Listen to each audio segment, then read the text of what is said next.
In the beginning there was darkness. Then there was the Omega Speedmaster.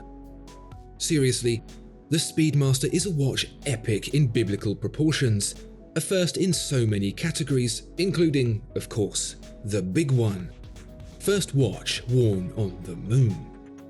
But that was a long time ago, and as a new era of moon exploration dawns, can the fabled Moonwatch continue to be relevant? Looking to buy, sell, or exchange a premium watch? Visit Watchfinder, the pre-owned watch specialist.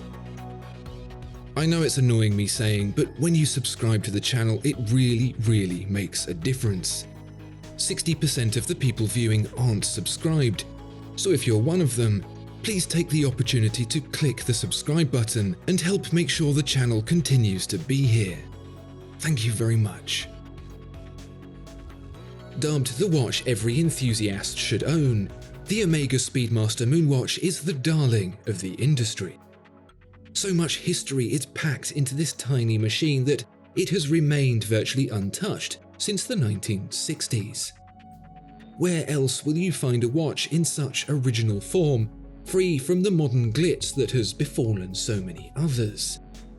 There's no ceramic bezel, automatic winding, or gold hands and markers here.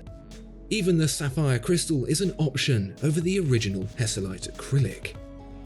It's always been a bit of a bargain too, severely undercutting anything from longtime rival Rolex. Like a booming economy before a bust, it's the way we always thought it would be.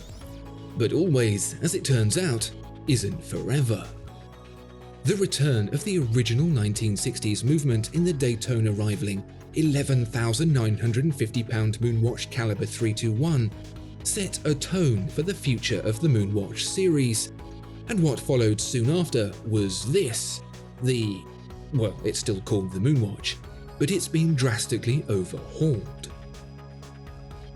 Drastically overhauled may sound like an exaggeration for a watch that looks remarkably similar to its predecessors, to the point where it may well still be its predecessors.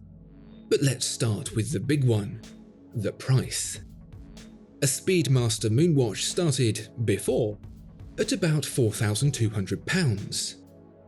Now it's £1,000 more, and that's just the Hesselite version.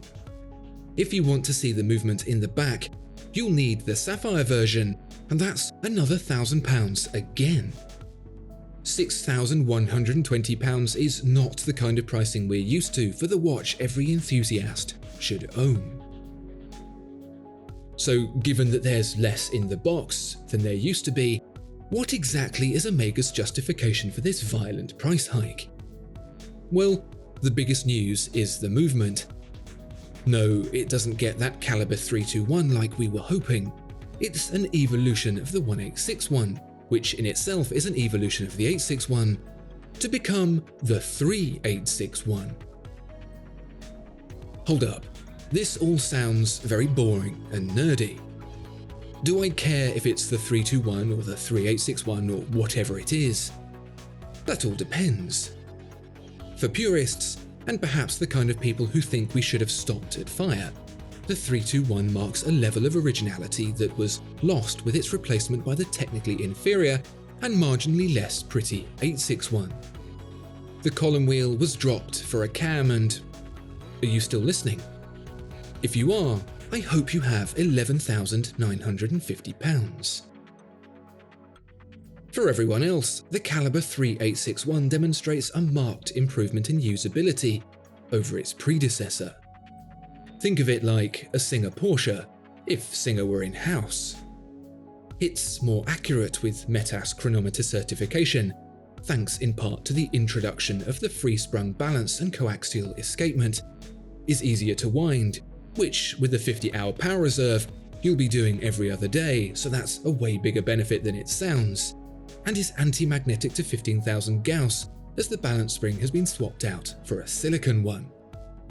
It's current tech in a vintage body, and on a dark, miserable Monday morning, you'll be thanking your lucky stars you've got it. Still, that's a lot of extra money for some mild convenience. A Singer costs what it does because each car is a custom project and the numbers are incredibly limited. The 3861 is Omega's workhorse for the Moonwatch's future and will be made in numbers many times greater. Can the rest of the watch live up to the dizzying expectations set by the price? Like I said, this watch is a complete overhaul. It may not look it, but to bring up a 911 reference for a second time, the facsimile you're looking at right here has indeed been re-engineered from the ground up. A classic is a classic, and if Porsche can get away with that reasoning, then so too can Omega. It's all in the details.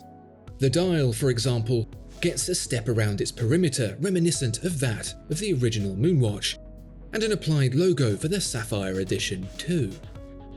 The dot on the bezel that was previously next to the 90 marker has been moved above as per its original location.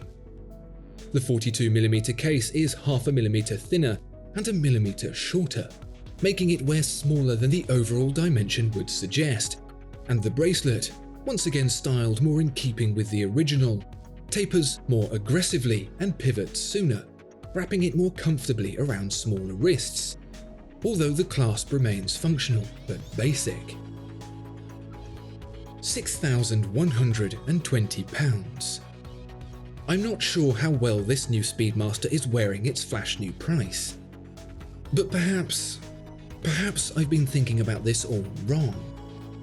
You get a watch with a backstory that makes the Daytonas feel like Pulp Fiction, that is as synonymous with humanity's greatest achievement as the Saturn V rocket and the phrase "one small step," that retains the incredible charm of its vintage counterpart whilst being wearable in the modern world, that offers a view through the back unmatched this side of an Erlangenzone 1815 chronograph, all for £6,120. This isn't a rip-off, not by a long shot. The previous 1861 powered models were an absolute steal. If you want to argue about it, you find me another watch that does as much as this one for the price tag. Tag Heuer? There's some nice offerings, but nothing that can touch the epic stature of the Moonwatch. Breitling, again, some nice watches, but you're far from the same visual and tactile experience. Rolex? Don't make me laugh. The only thing that can come close to this Moonwatch is the old Moonwatch. And as far as the old one goes, by comparison to the new one, well, the new one's just better.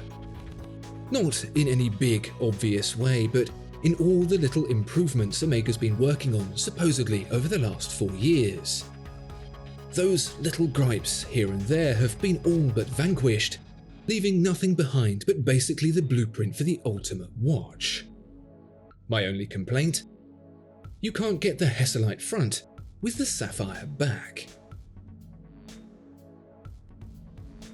Right now, it's a win-win situation. Think the new one's too expensive? Buy the old one.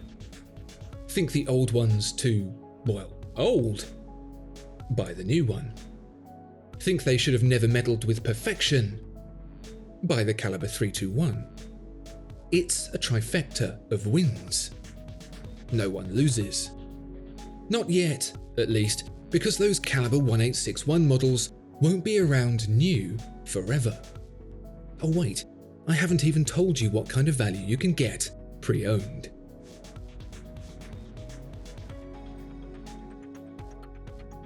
Discover more exceptional watches at Watchfinder. Thank you so much for watching this video.